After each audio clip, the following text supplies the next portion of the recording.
Matthew chapter 9. And he entered into a ship and passed over, and came into his own city. And behold, they brought unto him a man sick of the palsy, lying on a bed.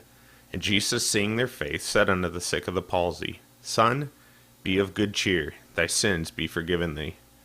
And behold, certain of the scribes saith within themselves, This man blasphemeth. And Jesus, knowing their thoughts, said, Wherefore think ye evil in your hearts?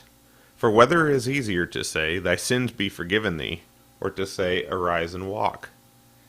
But that ye may know that the Son of Man hath power on earth to forgive sins, then saith he to the sick of the palsy, Arise, take up thy bed, and go into thine house. And he arose and departed to his house. But when the multitude saw it, they marveled, and glorified God, which had given such power unto men.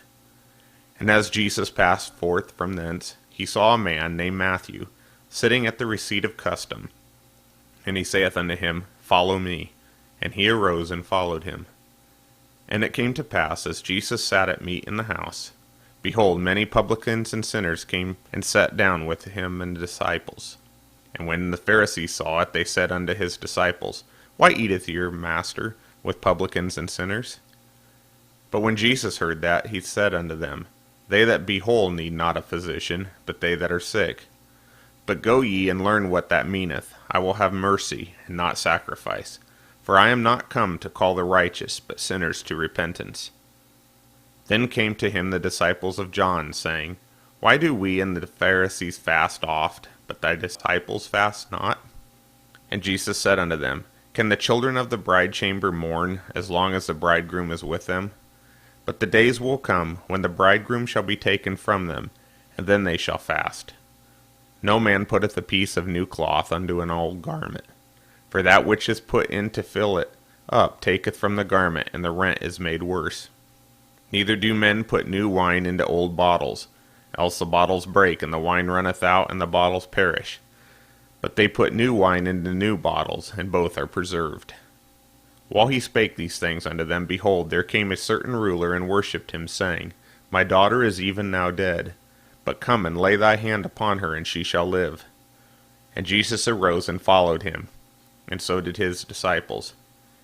And behold, a woman which was diseased with an issue of blood 12 years came behind him, and touched the hem of his garment. For she said within herself, If I may but touch his garment, I shall be whole.